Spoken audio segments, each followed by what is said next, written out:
당신은 협상이란 단어에서 어떤 이미지를 떠올리는가? 혹시 긴장감이 감도는 회의실에서 탁자를 사이에 두고 잔뜩 긴장한 사람들이 서로 간의 이해관계를 따지는 모습을 상상하고 있진 않은가? 사실은 이것이 우리가 보통 생각하는 협상의 모습이다. 이렇듯 협상이란 일상생활과는 거리가 먼 일이라고 생각해왔다. 그러나 협상은 국가와 회사를 포함하는 것은 물론 연봉 협상, 노조 협상, 전세 계약금 협상, 심지어 물건값 흥정에까지 그 영역이 다양하고도 넓다. 그러고 보면 우리 모두 알게 모르게 협상을 하며 살아왔음을 알 수 있다. 이 오디오북은 일상에서 복잡 단안하게 이루어지는 협상 이야기와 협상을 승리로 이끄는 전략에 어떤 것들이 있는지 친절하게 알려줄 것이다. 이를 통해 협상의 중요성을 깨닫고 다양한 협상 기술과 안목을 갖춘다면 당신은 여러 가지 상황을 슬기롭게 대처할 수 있을 것이다.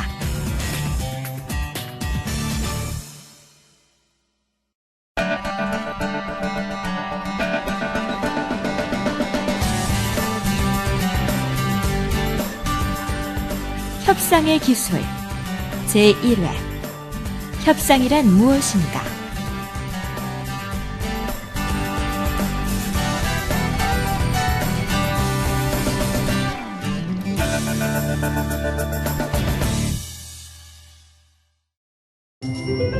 협상은 게임이다.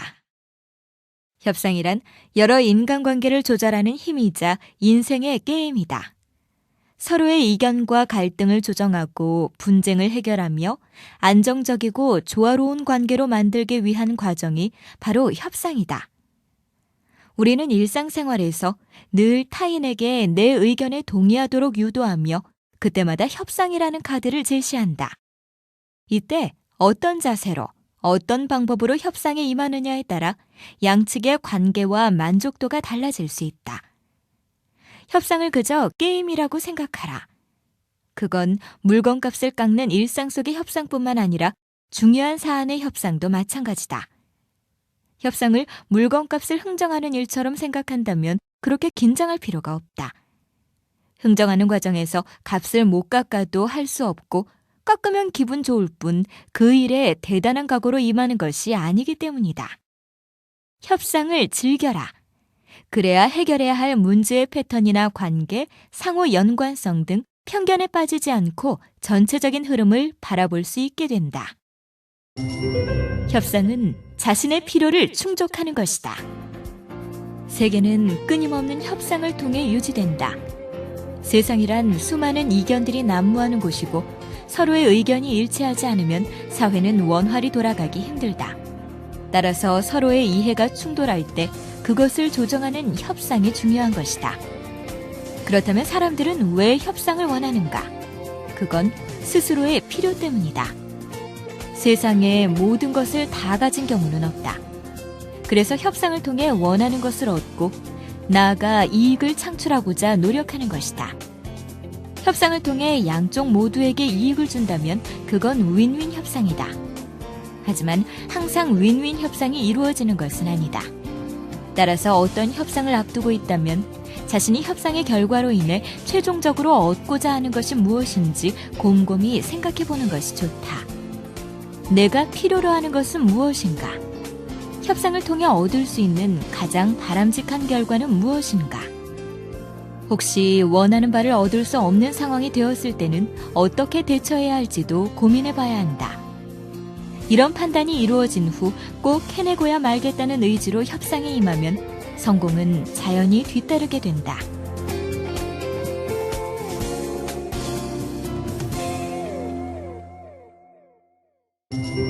보이지 않는 필요 조건도 고려한다. 보통 우리나라 기업은 협상에서 가격을 가장 중요하게 여기지만 외국 기업은 협상 상대와 맺게 될 앞으로의 관계를 중요하게 여기는 경향이 많다. 즉, 우리나라 기업들은 눈앞에 보이는 것만 생각하는 반면 외국 기업은 앞으로의 상호 관계로 얻게 될 이득까지도 염두에 둔다는 말이다. 물건 하나를 살 때만 해도 그렇다. A사의 물건은 값은 싸나 품질이 떨어지고 애프터 서비스가 없다. 반면 B사의 물건은 값은 비싸나 품질이 좋고 애프터 서비스가 확실하다. 장기간 써야 할 물건인데 값이 싼 A사 물건을 샀다고 치자. 그런데 금방 고장이 난다면 결과적으로는 오히려 손해를 보는 것이다.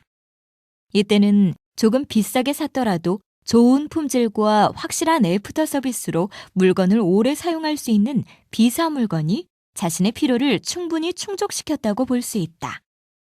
협상도 마찬가지다. 겉으로만 드러나는 당장의 이익만을 생각해 계약을 이끌어낼지라도 한 번의 계약 성사로 상대와 관계가 끝난다면 결코 현명한 협상가라고 할 수 없다. 당장은 조금 손해를 보더라도 장기적으로 우호 관계를 유지해 2번, 3번의 계약 성과를 올리는 것이 결과적으로 훨씬 유리하다. 따라서 협상을 성공적으로 이끌어 이후에도 지속적인 관계를 유지하기 위해서는 항상 보이지 않는 필요 요소도 고려해야 한다.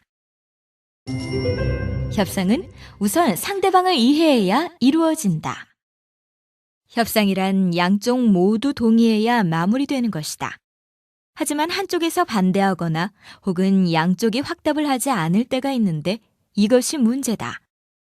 사실 협상이란 원래 그런 게 아니겠는가. 협상은 어차피 서로 다른 이해관계를 가진 두 상대가 만나 합의점을 찾아나가는 과정이다. 따라서 노라는 대답을 듣지 않기 위해서 노력하는 마음가짐이 중요하다. 이처럼 합의점을 찾아 양쪽 모두가 만족스러운 결과를 얻을 수 있는 협상은 우선 상대방을 이해하는 것에서부터 출발하는데 그 방법은 다음과 같다. 첫째, 대답보다는 질문을 많이 하고 일방적으로 말하기보다는 상대의 말을 들어주는 것이 중요하다. 둘째, 사람들이 말하는 것을 받아 적는다. 상대는 자신이 말을 듣기만 하는 것보다 열심히 받아 적는 모습을 볼 때 한결 존중받고 있다는 생각을 갖게 되기 때문이다. 셋째, 말을 받아 적으면서 중간중간 그 내용을 상대방에게 확인한다. 같은 말이라도 말한 사람과 듣는 사람이 전혀 다르게 해석하는 경우가 있을 수 있다. 작은 말 실수 하나가 큰 오해를 낳는 것처럼 상대의 말 한마디를 잘못 이해해 협상이 엉뚱한 방향으로 나갈 수도 있다. 또 의도를 제대로 파악하지 못한 말을 알아들은 척 넘어가는 것은 상대에게도 나에게도 도움이 되지 않는다. 따라서 그런 경우 상대에게 공손하게 질문을 던져 내용을 확인시키고 다시 답변을 듣는 과정을 통해 그들이 원하는 것이 무엇인지 좀 더 정확하게 파악할 수 있다. 넷째, 상대가 이야기의 논점을 벗어나더라도 참견하지 않는다. 상대의 말에 논리가 없다고 해서 이의를 달아서는 안 된다. 자기 방식대로 말하도록 내버려 두고 일단 지켜보도록 한다. 사람들은 누구나 자신이 말할 때 끼어드는 것을 좋아하지 않는 법이다. 다섯째, 상대와 말다툼을 하지 않는다. 무리한 상대를 만났더라도 상대와 감정적으로 대응하거나 말다툼을 해서는 안 된다. 상대에게 휘말리지 않고 평정심을 유지하는 사람이 진정한 고수다. 말다툼을 해서 이긴다고 해도 그건 협상 과정을 불리하게만 만드는 것이니 말다툼을 하는 것은 시간 낭비밖에 안 된다.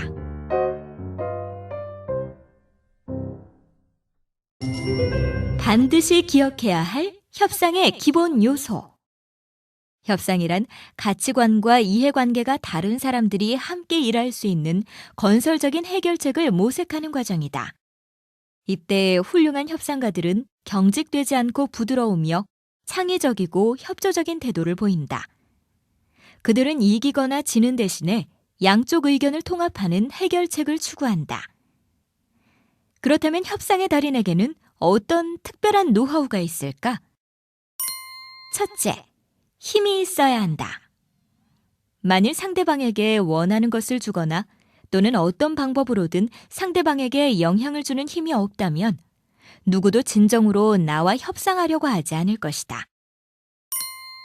둘째, 확실한 준비 과정이 필요하다. 협상 성공 여부의 80% 이상은 협상 준비의 질과 양에 의해서 결정된다. 따라서 협상 전에는 반드시 무엇을 협상할 것인가, 핵심이 되는 사안은 무엇이고 나의 목표와 상대방의 목표의 차이는 무엇인가? 쌍방의 출발과 목표점은 무엇인가를 마음에 새겨야 한다. 셋째, 정보가 관건이다. 협상 테이블에서는 정보를 많이 가진 쪽이 힘을 가진다. 따라서 협상을 하기 전 될 수 있는 한 많은 정보를 획득해야 한다. 주제에 대해 좋은 의견을 줄 수 있는 사람이라면 누구에게나 의견을 물어보고 상대방이 얻고자 하는 것이 무엇인지를 최대한 알아내도록 한다. 그리고 상대방에 관해서 조사하면서 가능하다면 그 사람의 욕구와 기분까지도 파악해둔다. 넷째, 시기를 잘 선택해야 한다. 머리가 맑고 사고가 활발한 아침에 협상을 하는 것과 저녁에 협상을 하는 것은 커다란 차이가 있다. 또한 자신의 마음 상태를 점검하는 것도 중요하다. 긍정적인 사고를 하는 날은 협상하기에 좋지만 반대로 화가 나 있다든지 정신 집중이 안 되고 잡념이 생긴다든지 하면 차라리 협상을 연기하는 것이 바람직하다. 다섯째, 장소를 잘 선택해야 한다. 가능하면 자신의 집이나 사무실 등 자신의 영역에서 협상하는 것이 유리하지만 그것이 불가능하다면 자신과 상대의 중립적인 장소를 제한하라. 상대방의 사무실이나 집 등은 상대방에게 심리적인 우위를 줄 수 있으니 될수록 피하는 게 좋다. 여섯째, 잡음을 피한다. 외적 또는 내적인 잡음은 서로의 대화에 영향을 미친다. 외부 잡음은 교통, 음악, 말소리 등을 말하며 이건 정신 집중을 방해하는 외부 환경을 모두 포함하는 개념이다. 내부 잡음은 부정적인 감정, 신체적인 고통, 피로, 스트레스 등을 말한다. 잡음을 협상에 유리하게 활용하려면 우선 자신의 내부 잡음을 인식하고 다음에는 상대방의 집중을 방해하는 잡음은 없는지 주의를 집중하는 것이다. 만일 대단히 중요한 문제를 협상하는데도 불구하고 잡음으로 인해 상대방의 주의 집중이 어렵다고 판단되면 협상을 연기하거나 장소를 바꾸는 것이 바람직하다. 일곱째, 욕구를 잘 조절해야 한다. 협상 결과에 대한 욕구가 강한 쪽이 협상에서 불리한 위치에 서게 된다. 감정적으로 협상에 임해서는 안 된다는 것이다.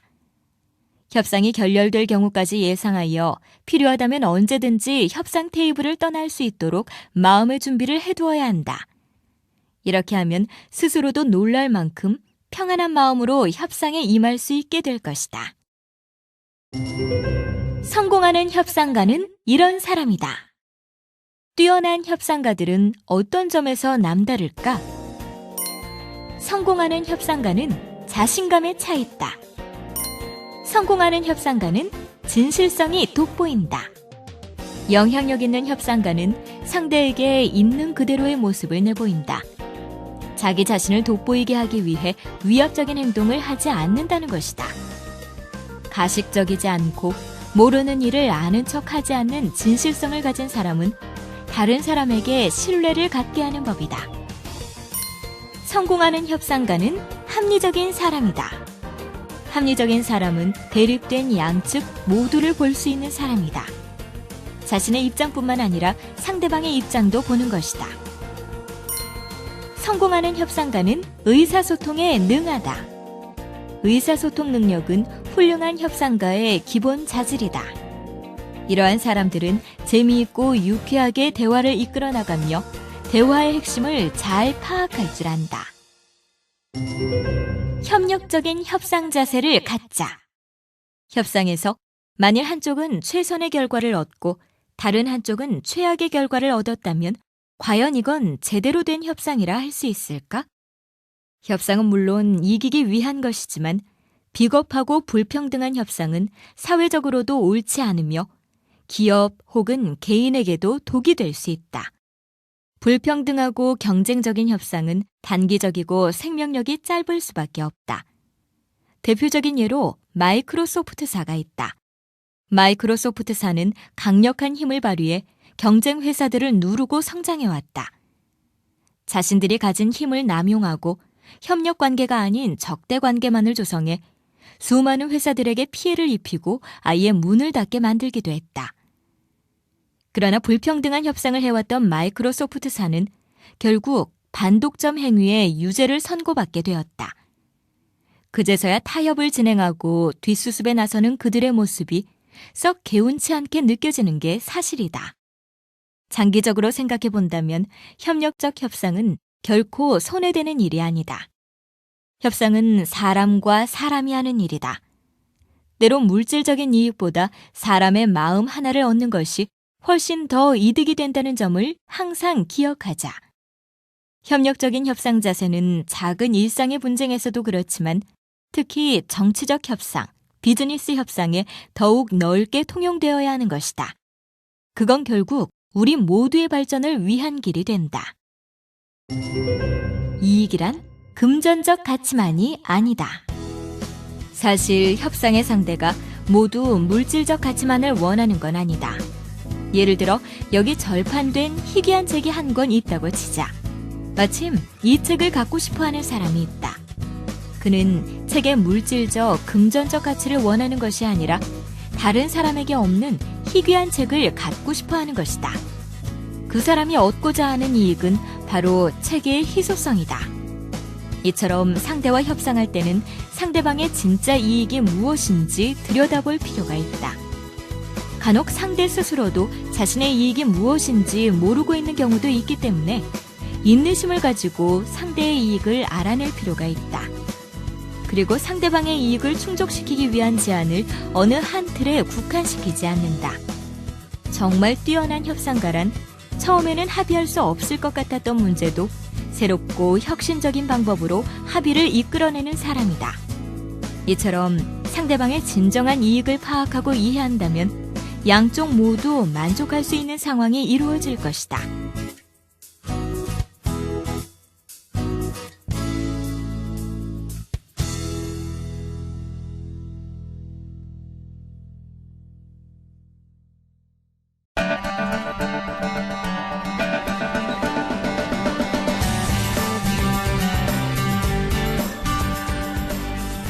협기술 제2회 초보자를 위한 협상의 실전 공식.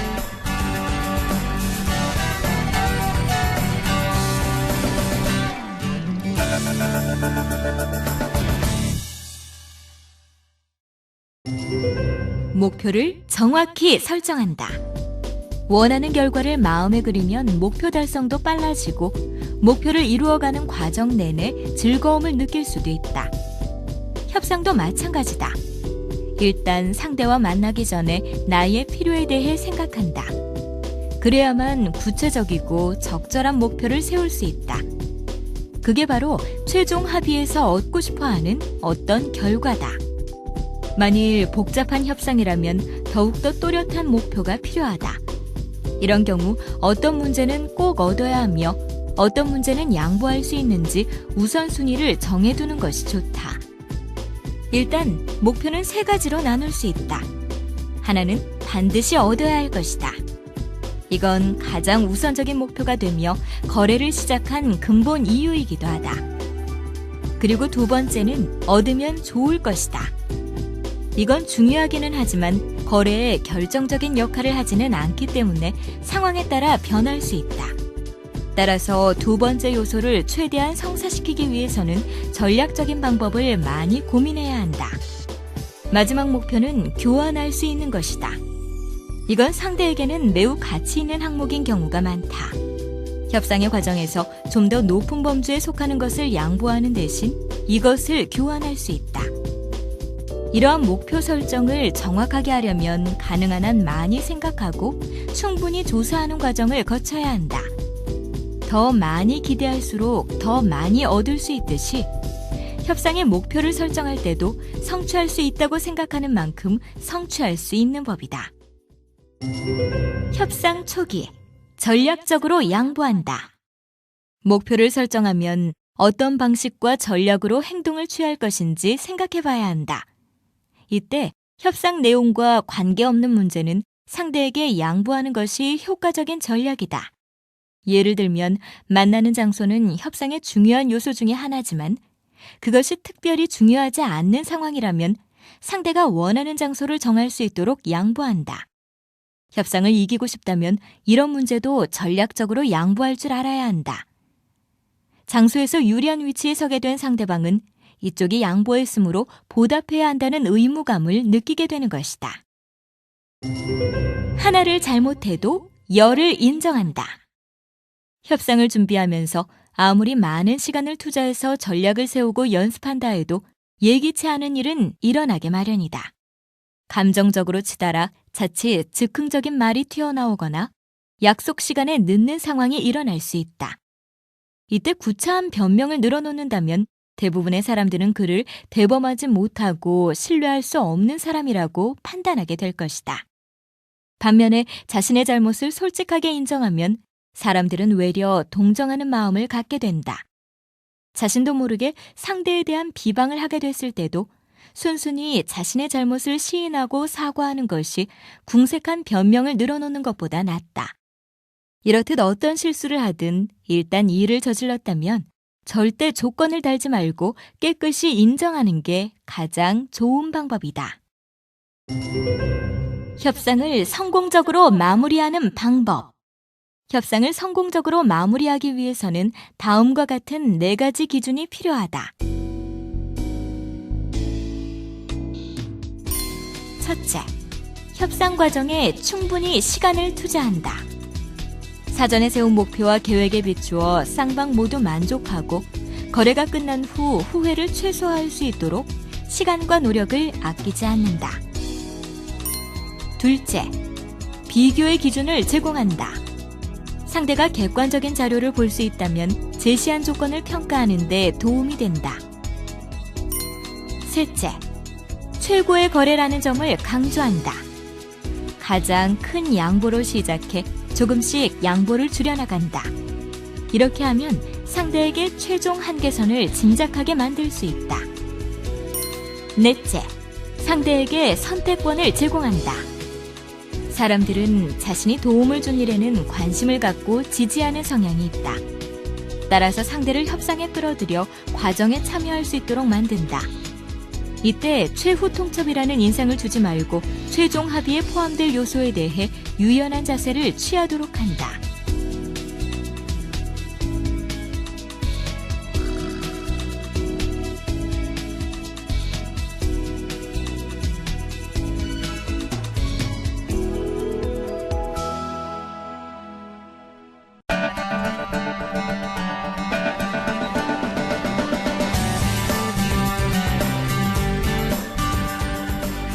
협상의 기술 제3회 힘과 시간을 활용하는 협상 기술.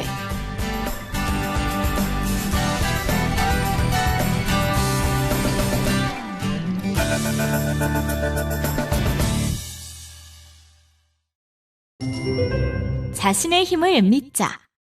협상 과정에서 눈에 보이는 힘에 좌우되지 말고 실제 능력과 상관없이 자신의 능력을 믿어야 한다. 소기의 목적을 달성할 수 있는 힘이 내게 있다고 믿다 보면 말투와 행동에서 자신감이 배어나올 것이다. 그때 상대는 내게 위압감을 느끼고 긴장하게 될 것이다. 그러다 보면 처음에는 불리한 입장이었던 것이 상대가 긴장하면서 힘의 판도가 바뀔 수 있다. 이처럼 힘은 자신에게서 비롯되는 것이다. 이것을 항상 명심하자.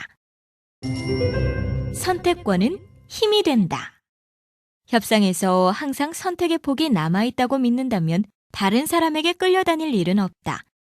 하지만 다른 대안이 없다고 이걸로 끝이라고 생각하게 되는 순간 협상은 지는 게임이 되고 만다.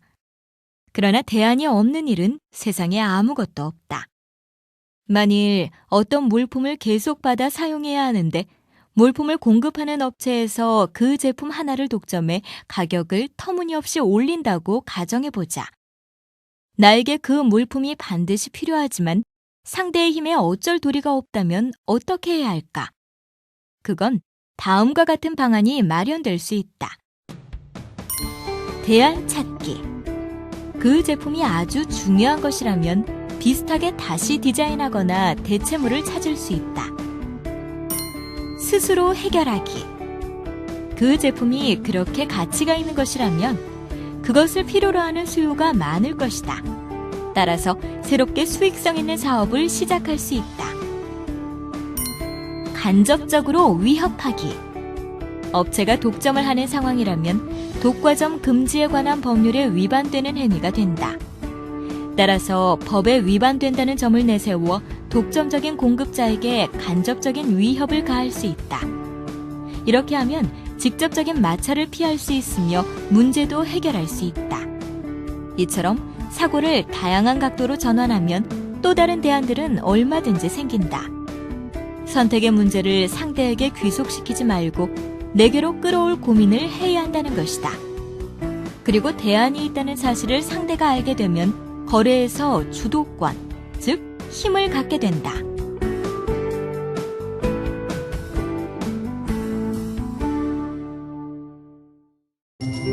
시간을 잘 활용한다. 아무리 느긋하고 여유롭게 협상을 한다고 해도 언제까지 협상 결과를 얻어내야 한다는 시간적인 압박을 받게 마련이다.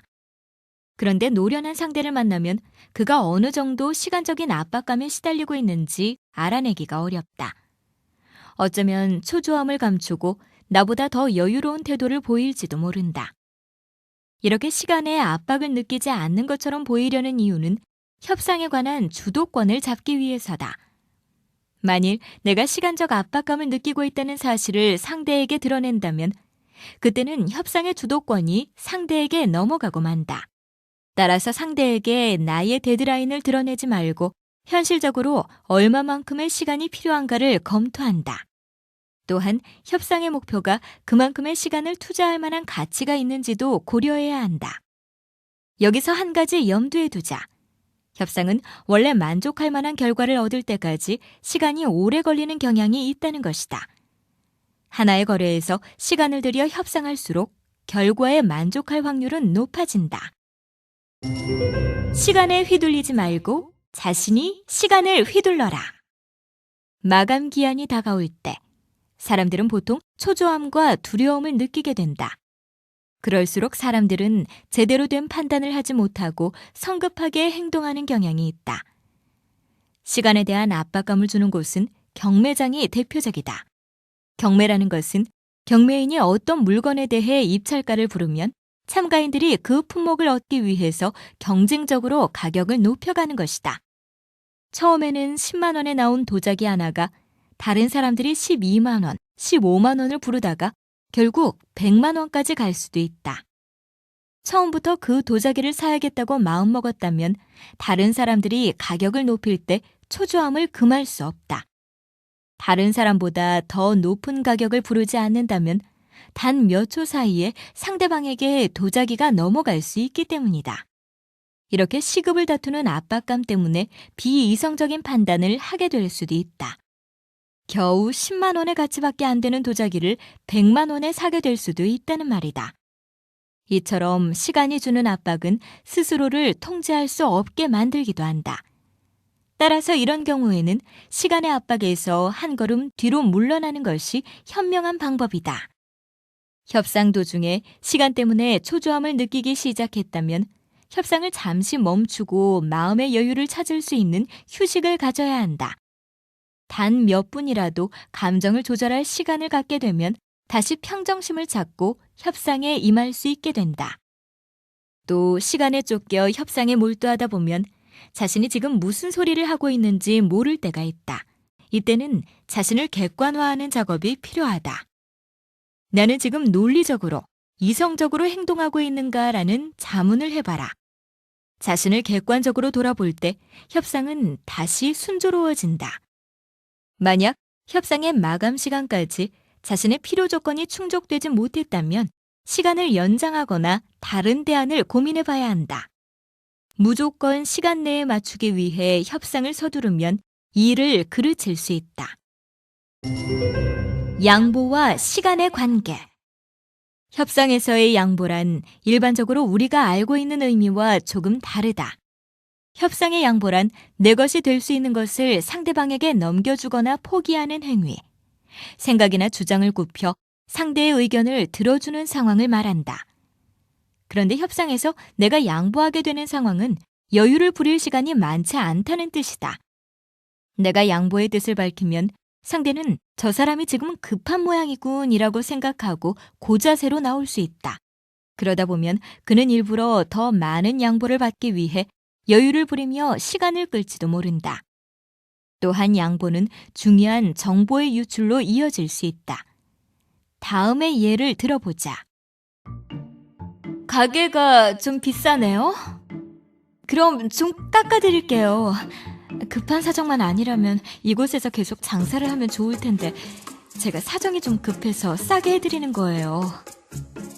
이때 매입자는 상대가 가게를 빨리 팔아야 한다는 시간의 압박을 받고 있음을 알고 이 절박함을 이용해 배짱을 부리며 오히려 가격을 더 깎을 수도 있게 된다. 만일 가게 주인이 좀 더 예리한 협상가였다면 이렇게 말했을 거다. 가게가 좀 비싸네요. 좀 깎아주세요. 이 가게는 목이 좋아서 하겠다는 사람이 많아요. 이 가격보다 더 많이 부를 수도 있는 거려? 그래도 500만 원만 깎아주세요. 그럼 꼭 이 가게를 얻고 싶으신 것 같으니 제가 200만 원 정도는 깎아드릴게요. 좀 더 깎아주시면 안 될까요? 이것도 내가 많이 양보하는 거예요. 그럼 100만 원 더해서 300만 원은 어때요? 더 이상은 안 돼요. 네, 좋습니다. 그럼 계약하기로 하죠. 이로써 가게 주인은 자신의 급한 마음을 들키지 않고 흡족하게 거래를 성사시킨 것이다. 이것이 바로 협상의 묘미다. 자신의 시간을 들키지 않고 적절한 양보를 통해 양쪽 모두 흡족한 거래를 할 수 있게 된 것이다. 협상 종결 시간에 노련함을 발휘하라. 협상의 시간 관리에서 가장 중요한 시점은 거래의 마지막 단계다.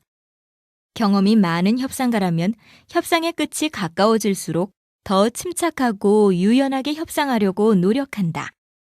많은 경우 협상이 막 시작되었을 때는 상대방의 제안을 잘 받아들이지 않는다.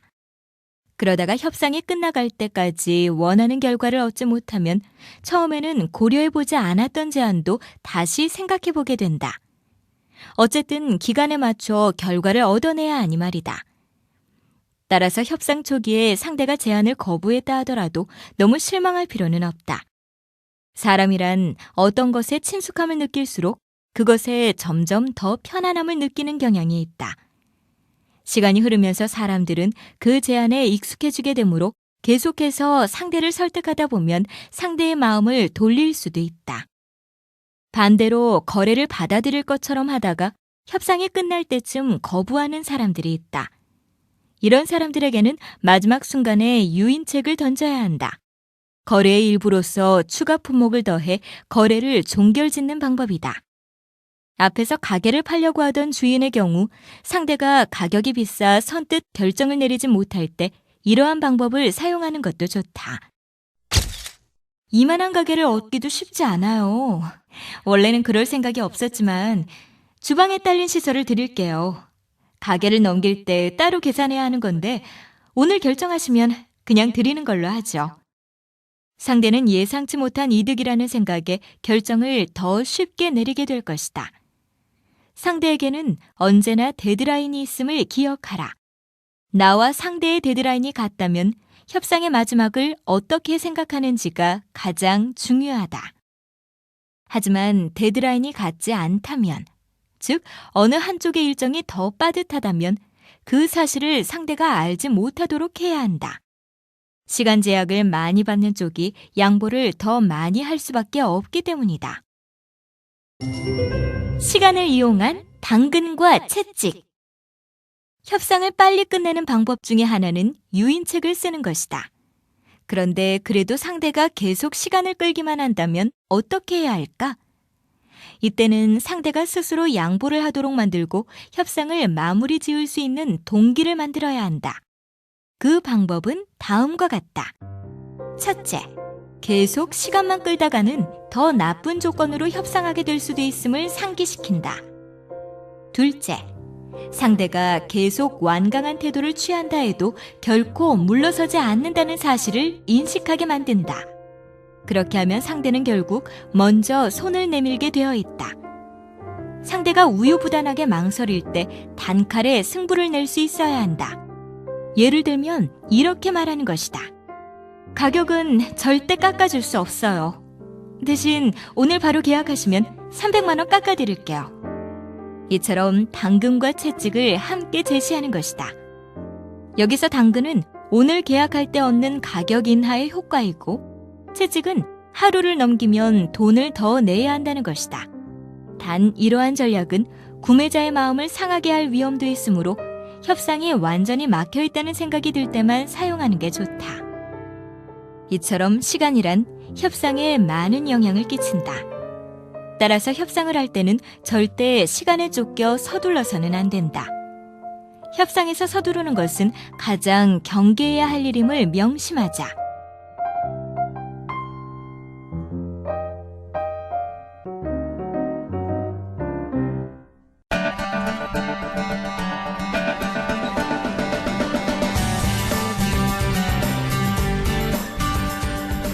협상의 기술 제4회 정보를 활용하는 협상 기술.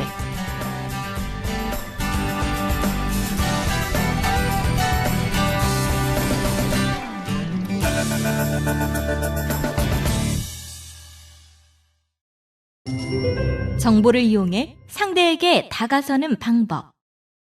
상대의 관심사가 무엇인지 미리 파악하는 일은 상대에게서 말을 끌어내는 데 도움이 된다.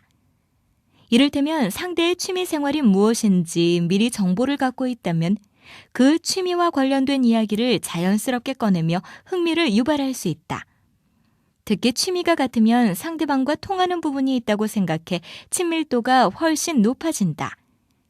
만일 상대가 영화광이라면 어떤 감독과 어떤 배우를 좋아하는지 미리 알아두고 그에 따라 말을 꺼내는 것이다. 상대의 지적 스타일을 파악한다. 같은 내용을 이야기해도 상대에게 적합한 스타일로 이야기를 이끌어갈 때 상대는 더 만족스러워하는 법이다.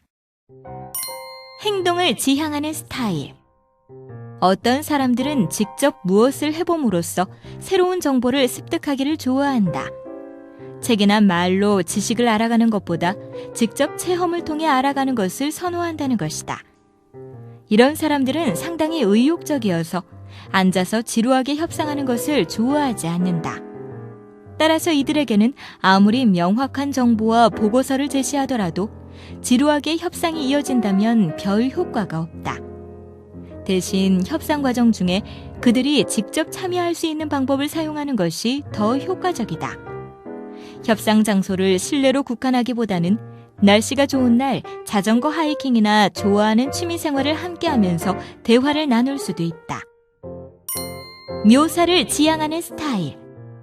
묘사를 지향하는 스타일을 지닌 사람들은 사진이나 그림, 영화 등의 시각적인 것에 강한 인상을 받는다.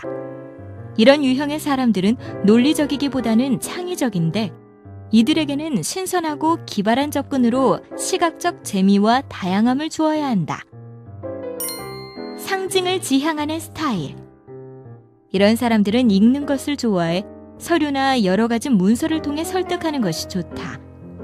이들은 논리적인 사고를 갖고 있어서 협상 태도 역시 논리적으로 제시된 정보를 가지고 이어나가야 한다. 따라서 제안을 할 때는 말로만 그치지 말고 주장을 뒷받침할 다양한 근거를 문서화시켜 제시한다. 청각을 지향하는 스타일. 청각적인 사람들은 말 그대로 들리는 이야기에 잘 반응하는 사람이다. 이들은 상대방의 이야기를 최대한 집중해서 듣고 판단한다. 따라서 이런 스타일의 상대와 협상하게 될 때는 언변이 좋고 설득력 있게 말할 수 있어야 한다. 하지만 반대로 말투 하나에도 예민한 반응을 보이기 때문에 말실수로 상대에 돌아설 수도 있다. 따라서 이런 사람들에게는 말을 신중하게 해야 한다. 상대의 감정 표현 스타일을 파악한다. 사람들은 저마다 다양한 성격을 가지고 있다. 협상의 대응 방식도 상대의 성격이 어떤 스타일이냐에 따라 달라지게 마련이다. 내성적인 사람. 내성적이고 수줍음이 많은 사람은 행동 반경이 넓지 않아 경험이 부족한 사람일 경우가 많다. 이들은 협상 주제에 대해서도 자신감이 부족할지 모른다. 따라서 이러한 사람의 신뢰와 협조를 얻기 위해서는 상대가 편안하게 느낄 수 있게끔 이야기를 이끌어가야 한다. 그러나 한 가지 주의할 것은 순진한 척하는 것도 전략의 하나라는 점이다. 상대도 나처럼 여러 가지 협상 전략을 연구하고 있다는 것을 명심하고 절대 협상과 관련된 중요 정보를 노출하지 않도록 한다. 외향적이고 활동적인 사람. 이런 사람들은 많은 사람들을 만나는 것을 좋아하고 그들 사이에서 중심이 되고자 한다. 따라서 이런 상대를 만나면 그들이 주목받게 만들어줄 필요가 있다. 그리고 상대가 자신의 지식과 능력을 과시하는 모습을 열심히 지켜봐주면 상대는 스스로 인정받았다는 느낌을 받고 호의적인 협상 태도를 보일 것이다. 거칠고 공격적인 사람. 거칠고 공격적인 성향의 사람들은 상대에 대한 지배권을 쥐고자 하는 경향이 있다. 따라서 이런 사람들은 협상에서도 상대를 거칠게 몰아붙여 굴복시키려고 할 것이다. 이런 경우 상대의 공격적인 태도 때문에 흥분하거나 감정을 조절하지 못한다면 협상이 실패로 끝날 확률이 높다. 따라서 공격적인 사람일수록 침착하게 행동해야 하며 최대한 전문적인 태도를 유지한다. 그리고 협상 절차와 같이 사소한 부분들에 대해서는 양보하고 실질적이고 중요한 협상 내용에 대해서는 예리하게 주의를 기울여야 한다.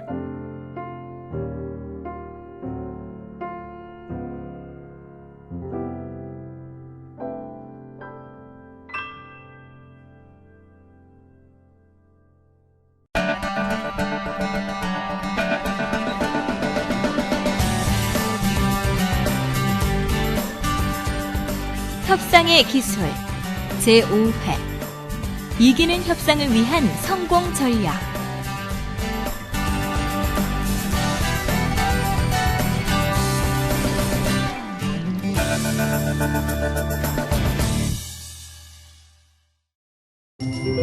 예스의 가능성을 높여라.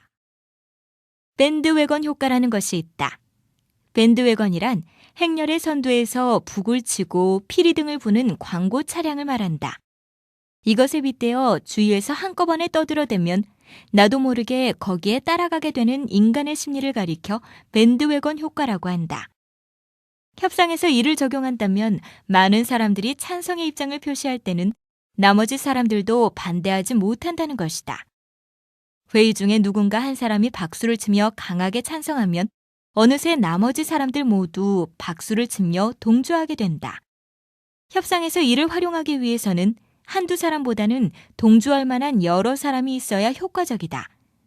웨건 효과는 찬성을 표하는 사람이 많으면 많을수록 더 강해지기 때문이다. 설득하기 힘든 사람과 협상하는 법. 본심을 알아내기 어려운 상대를 만났을 때. 당신은 우리 쪽 제안을 어떻게 생각하세요? 이렇게 직접적으로 물어본다고 쉽게 본심을 털어놓을 사람은 없다. 이런 직접적인 물음은 상대에게 압박감을 주고 본심이 드러나게 될 수도 있다는 생각에 상대는 더 말을 꺼려하게 된다. 따라서 다른 무언가에 투영된 의견을 밝히도록 하면 상대에게 더 많은 정보를 얻어낼 수 있다. 당신의 회사 측 다른 분들은 저희 제안을 어떻게들 생각할까요? 상대에게 직접적으로 물어보는 것보다 다른 사람의 의견을 묻는 듯한 질문 방식을 쓰는 것이다. 그러면 상대는 아마 그분들은 이렇게 생각할 것이라고 말하겠지만 사실 그건 상대방 자신의 입장인 경우가 많다. 이야기를 잘 들어주지 않는 상대를 만났을 때 간혹 발언권을 독점한 채 혼자서만 얘기하는 사람이 있다. 심한 경우에는 자기 쪽에서 할 말만 하고 상대가 뭐라고 한마디 하기도 전에 자리를 떠버리기도 한다.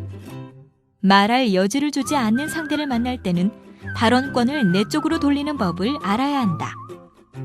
죄송합니다. 잠시 물 한 잔만 마시고 오죠. 라는 식으로 도중에 말을 끊어 다시 자리에 앉았을 때 재빨리 발언권을 잡는다. 만일 그런 식으로 상대의 말을 끊기가 어렵다면 일부러 동전이나 볼펜을 떨어뜨려 주의를 환기시키는 것도 좋다. 볼펜을 줍기 위해 행동을 취하는데도 계속 말을 이어나갈 상대는 없다. 이때 떨어진 물건을 다시 집어들고 실례했습니다. 근데 라고 대화의 발언을 내게로 돌리는 것이다. 결단을 쉽게 내리지 못하는 상대를 만났을 때 이런 상대의 경우는 시간을 끌면 끌수록 시간 낭비다.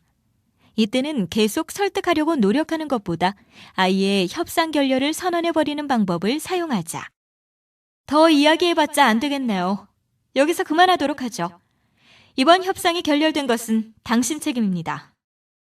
협상의 성사를 위해 내내 노력하다가 갑자기 강하게 나오면 우물쭈물하던 상대는 깜짝 놀라게 된다. 그리고 자신이 불리한 입장이라고 생각하게 되어 다소 양보를 하더라도 협상을 성사시키게 된다. 단 이 방법은 최후의 수단으로 사용해야 한다. 만에 하나 상대가 반응을 보이지 않는다면 돌이킬 여지가 없기 때문이다. 화를 잘 내는 사람을 만났을 때 협상 과정에서는 서로의 의견이 충돌하면서 감정이 격해질 우려가 많다. 그러나 협상을 성사시키기 위해서는 자신의 감정을 잘 조절해야 한다. 따라서 화가 난 상대에게는 자신의 감정을 끝까지 잘 억누르고 최대한 사실만 말해야 한다. 자신의 의견을 피력할 것이 있어도 그건 상대가 진정될 때까지 미룬다. 감정이 나빠진 상태에서 상대에게 주관적인 의견을 말한다면 꼬투리를 잡히기 십상이다. 의심이 많은 상대를 만났을 때 의심이 많은 사람도 협상을 어렵게 만드는 상대 중 하나다. 이런 사람의 경우 절대로 속지 않겠다는 생각에 단단히 마음을 걸어두기 때문이다. 따라서 꾸준한 설득 말고는 다른 방법이 없다. 이때는 인내심을 가지고 몇 번이고 같은 이야기를 들려준다. 상대가 의심을 품고 있는 말을 몇 번이고 반복하면 점차 그 말에서 진실성을 느끼게 된다. 불평이 많은 상대를 만났을 때 집이 좀 습기도 많은 것 같고 외풍도 심한 것 같아요. 그건 지금 이맘때면 어디든 다 그래요. 그래도 이만한 가격에 이 정도 집 있으면 나와보라고 해요. 마음에 안 들면 계약하지 않아도 상관없어요. 집을 계약하는 과정에서 집주인과 신경전을 벌이는 한 예다. 꼼꼼한 사람인 경우 불평불만이 더 많을 수 있는데 대개 가격을 흥정하기 위해서일 경우가 많다. 그런데 이렇게 불평이 많은 상대 앞에서는 자신만만한 태도가 좋다. 주인이 당당하게 나오면 불평하던 상대는 이러다가 계약을 못하게 되면 어쩌나 하는 마음도 있겠지만 근본적으로 주인이 하는 말을 믿게 된다. 습기가 많은 게 여기만 그런 게 아니라 이맘때면 다 그런가 보군. 정말 싸게 내놓은 집인가 보네라고 생각하며 곧 결정을 내리게 되는 것이다. 어떤 협상 상대와도 그렇지만 특히 불평이 심한 상대에게는 전문가적인 자세로 당당하게 이야기할 수 있어야 한다. 협상의 위기를 기회로 돌리는 법. 상대의 사고를 교란시켜라. 자기 주장을 고집하는 사람일수록 자기 주장을 뒤엎으려는 압력에 완강하게 저항하기 마련이다. 이럴 때는 갑작스럽게 화제를 바꿔 상대의 사고를 교란시키는 작전을 펴자. 상대가 내 의견에 반론을 펼치려고 들면 혹시 이런 이야기 들어보셨어요? 라는 식으로 교묘하게 화제를 돌린다. 이렇게 함으로써 상대가 자신의 생각을 정리하지 못하도록 유도하는 것이다. 자꾸 화제를 바꿔가며 자신이 설득당하고 있다는 사실을 잊어버리게 만들어야 한다. 단, 상대의 말을 성의 있게 경청하며 협상에 임하는 사람에게는 이런 방법이 역효과를 낼 수 있으므로 주의해야 한다. 질 것 같다는 예감이 들 때, 궁지에 몰렸을 때는 상대의 말에 끊임없이 질문을 던져보라.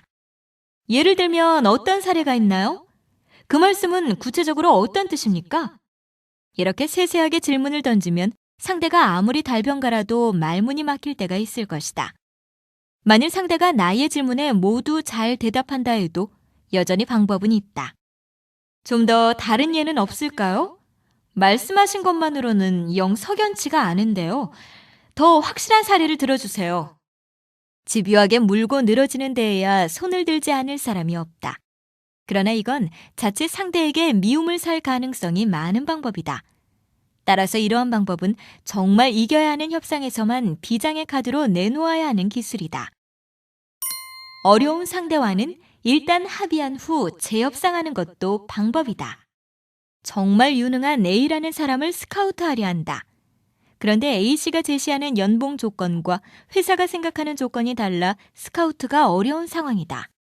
A씨는 자신이 제시한 연봉과 근무 여건이 수용되지 않으면 회사를 옮기지 않겠다고 한다. 회사 입장에서는 참으로 난감한 상황이다. A씨를 꼭 데려오고 싶은데 조건이 맞질 않고 또 그는 의견 조율은 아예 하려고도 하지 않는다. 이런 경우 협상을 이기기란 불가능에 가깝다.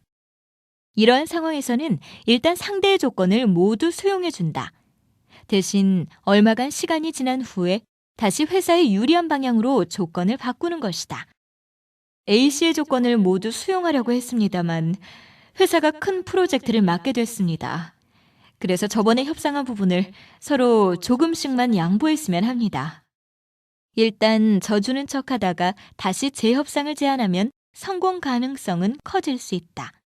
그러나 이 방법을 악용해 무조건 협상에 수용하고 다시 말을 바꾸기를 당연시해서는 안 된다.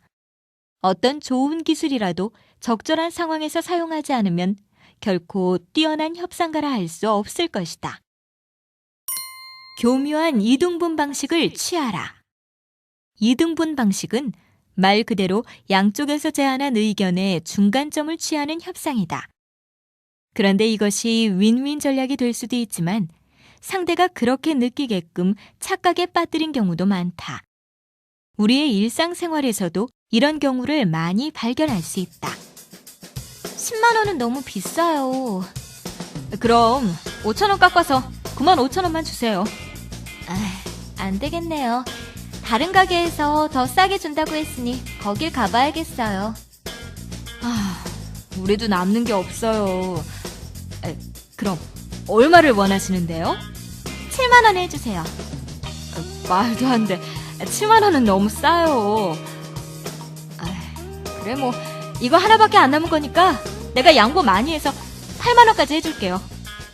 7만 원 예상하고 왔는데. 그럼 이렇게 해요.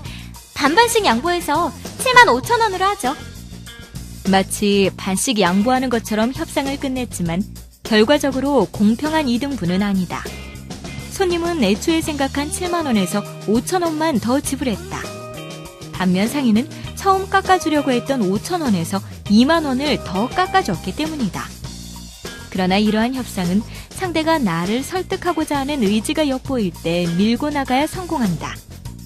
그렇지 않으면 터무니없는 협상으로 서로 감정만 상한 채 협상이 결렬될 수도 있다. 마지막 기회임을 강조하라. 마지막을 강조하는 방법도 협상에서 빈번히 쓰이는 전략이다. 우유부단하게 망설이던 사람이라도 그 말을 듣게 되는 동시에 답을 내는 경우가 많다. 단 마지막이라는 말에 근거가 전혀 없거나 강력한 상대가 아니라면 이 방법은 되도록 자제하는 것이 좋다. 최후의 순간에만 꺼내야 할 협상 기술. 자신의 약점을 드러내라. 자신에게 불이익이 될 일을 일부러 밝히며 진실성이 강화된다는 심리를 이용하는 것이다. 자신의 자랑만을 줄줄이 늘어놓는 것보다 이처럼 자신의 단점을 드러내는 것이 상대에게는 더 솔직해 보일 수 있다. 전략적으로 좋은 점만 말하는데도 상대가 뭔가 시큰둥한 반응을 보인다면 그때 가서 이러한 전략을 사용해 보는 것도 좋다. 상대의 동정을 유도하라. 동정심을 유발하는 것도 한 방법이다. 아무리 살벌한 협상가라도 인간적인 정은 가지고 있을 것이다. 일부러 봐주지 않더라도 무의식 중에 자신의 실력을 억제하게 될 수도 있다. 이것이 무슨 효과가 있겠나 싶지만 정치인이 궁지에 몰리게 될 때 눈물을 보이며 국민의 동정표를 얻으려는 것만 보아도 그 효과를 짐작할 수 있다.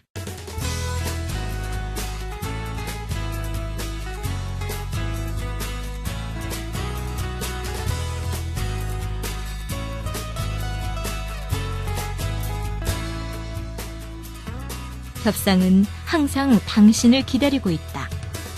시장에서 물건을 깎든 회사에서 연봉을 협상하든 우리는 일상생활에서 매 순간 협상을 경험한다.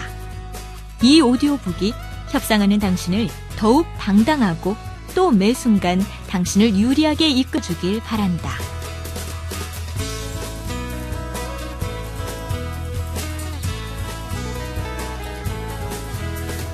출연 유경선, 구성 이민경, 연출 황인진.